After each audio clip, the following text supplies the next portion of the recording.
Item ಯಾವುದೇ ಇರಲಿ try ಮಾಡಿ ಆಚಿ ಚಿಕನ್ ಮಸಾಲಾ. ಆಚಿ ಚಿಕನ್ ಮಸಾಲಾ. ಹೇಗಿದ್ದೀರಾ ಸರ್? ಫಸ್ಟ್ ಕ್ಲಾಸ್ ಆಗಿದ್ದೆ. ಏನೊಂದು 7-8 ಕಾಯಿಲೆ ಇದ್ದಾವೆ, ಬಟ್ ತೊಂದರೆ ಇಲ್ಲ. ನಾನು ಆರೋಗ್ಯವಾಗಿದ್ದೀನಿ. 7-8 ಹೆಂಡ್ತಿರು ಹೇಳ್ತಿದ್ದೆ ನಿಮ್ಮ ನಿಜವಾದ ಹೆಂಡತಿ ಸೇರಿ 9 ಜನ ಹೆಂಡತಿರು ಆಗಿರ್ಬೋದು. ಈಗ ಇನ್ನೂ ಏನು ಬರ್ತಾವೋ ಗೊತ್ತಿಲ್ಲ, ಕೆಲವೆಲ್ಲ ವಾಸಿನೇ ಆಗಲ್ಲ. ಅಂದ್ರೆ ನಾನು ಹೇಳ್ತಿರೋದು ಹೆಂಗೆ, ಹೆಂಡತಿ ಅಂದ್ರೆ ಕಟ್ಕೊಂಡು ಹೆಂಡತಿ ಒಂದು ಜೀವನದಲ್ಲಿ ಪೂರ್ತಿ ಇರ್ತಾರ ಅವ್ರು, ನಾವು ಇಬ್ಬರು ಹೋಗೋವರೆಗೂ.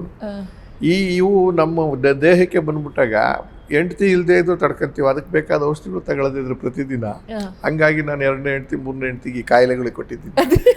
ನನಗೆ sugar, acute sugar patient, BP, thyroid gland ಸತ್ತೋಗಿದೆ, ಬುರುಡೆಗೆ ತೂತಾಗಿದೆ, ಈ ಕಿವಿ ಇಲ್ಲ, ಅಲ್ಲ ಈ ಕಿವಿ ಅಲ್ಲ, ಈ ಕಿವಿ ಇಲ್ಲ, ಈ ಕಣ್ಣಿಲ್ಲ, ಶೂಟಿಂಗ್ದಲ್ಲಿ ಹೊಟ್ಟೋಯ್ತು, ಪರಂಗಿ ಹಣ್ಣು ಕುಯ್ದಂಗೆ ಕುಯ್ದಿದ್ದಾರೆ, ಇದನ್ನ 4 ಬ್ಲ್ಯಾಕ್ ಆಗೋಗಿತ್ತು ಎಲ್ಲ. ಇನ್ನು ನರ ತೆಗೆದು ಅಲ್ಲಿ ಹೊಲ್ದವ್ರೆ, ಹಿಂಭಾಗ ಉಂಡಿ ಕುಯ್ದು ಬಿಟ್ಟಿದ್ದಾರೆ ಕೂಡ.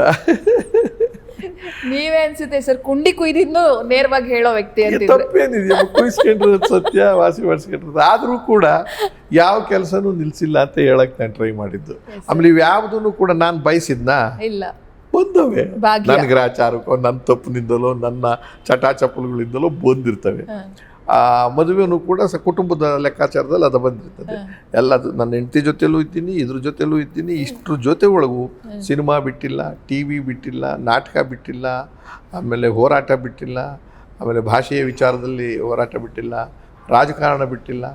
ಒಂದು ಸತಿ ಎಲೆಕ್ಟೆಡ್ MLA, ಒಂದು ಸತಿ MLC 2 ಸತಿ, ಕನ್ನಡ ಅಭಿವೃದ್ಧಿ ಪ್ರಾಧಿಕಾರದ ಮಂತ್ರಿ ಪದವಿಯ ಸ್ಥಾನಮಾನದ ಚೇರ್ಮನ್ ಕೂಡ ಆಗಿದ್ದೆ.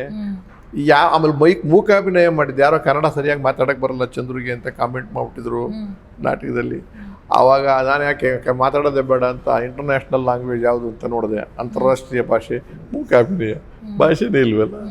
ಅದಕ್ಕೆ ನಮ್ಮ ತಂಡದಿಂದ ಮುಕ್ಕಿಟ್ಟಾಕಿ ಅಂತ 1,500 ಪ್ರದರ್ಶನ ಕೊಟ್ಟೆ. 15 ದೇಶಕ್ಕೆ ಹೋಗಿ ಬಂದೆ ಆಗಲೇನೆ ಪ್ರದರ್ಶನ ಕೊಟ್ಟು. ಆದರೆ ಒಂದರಿಂದ ಇನ್ನೊಂದಕ್ಕೆ ಹೋಗುವಾಗ ಒಂದೊಂದು ಕುಂಠಿತ ಆಗ್ತವೆ, ಅದು ಮಾಡೋಕ್ಕಾಗಿಲ್ಲ. ಮೈ ಮಾಡಿದ್ರೆ ನಾನು ನಮ್ಮ ಶ್ರೀಮತಿಯವರು ಅಲ್ಲ ಸಾರಿ ನಮ್ಮ ಅಮ್ಮ ಅಲ್ಲಿಗೆ ಹೋಗಬೇಕು, ಅಲ್ಲೇ ಓದೋದಕ್ಕೆ ಮತ್ತು ಕೆಲಸಕ್ಕೆ ಕೊಡ್ತಾರೆ ಅಂತ ಅಂದರು. ಹೋಗ್ಬೇಕು ಅಂತ ಇದ್ದಾಗ ನೀನು ಬೇಕಾದ್ರೆ ಮದುವೆ ಮಾಡ್ಕೊಂಡು ಹೋಗು, ಹಂಗೆ ಒಂಟಿ ಹೋಗ್ಬೇಡ. ಅವ್ರಿಗೊಂತ ಭಯ ಇತ್ತು, ಹೋದ್ಮೇಲೆ ಬರಲ್ಲ ನನ್ನ ಮಗ ಹಾಗೆ ಹೀಗೆ ಅಂತ. ಹೆಣ್ಮಕ್ಳು 4 ಜನ, ಒಬ್ಬನೇ ಮಗ.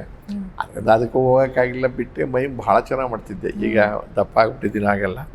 It's wonderful acting. ಸ್ಪೇಸಲ್ಲಿ ಆ್ಯಕ್ಟ್ ಮಾಡೋದು, ಚೇರ್ ಇಲ್ಲದೆ ಚೇರ್ ಕೂತ್ಕೋಬೇಕು, ಟೇಬಲ್ ಇದ್ದರೆ ಟೇಬಲ್ ತೋರಿಸ್ಬೇಕು, ಕಾಫಿ ಕುಡಿಯೋದು ಹಂಗೆ ಆ ಥರದ್ದಲ್ಲ. ಹೀಗೆಲ್ಲ ಯಾವುದನ್ನು ಇವತ್ತು ಬಿಟ್ಟಿಲ್ಲ. ನಗ್ತಾ ಇದ್ದೀನಿ, ಆನಂದವಾಗಿ.